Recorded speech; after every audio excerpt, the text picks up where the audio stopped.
Welcome to the Banker Lamp. Please enjoy the video.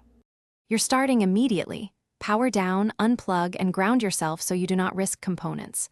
Once opened, find the M2 slot or an empty 2.5 bay and note available SATA ports. That determines connection method.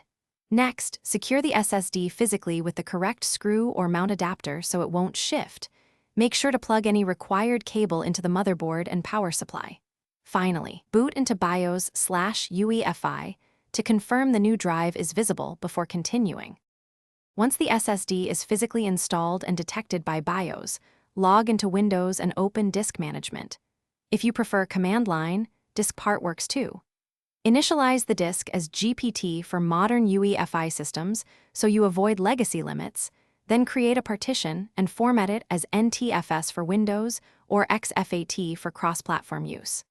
Assign a drive letter and a concise label so you can find it quickly. Make sure to run the manufacturer's firmware tool to update SSD firmware, which improves stability and performance.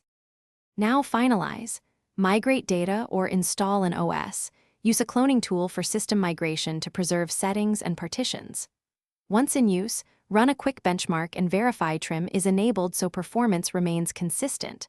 Also confirm OSI for SATA or correct NVMe driver is active.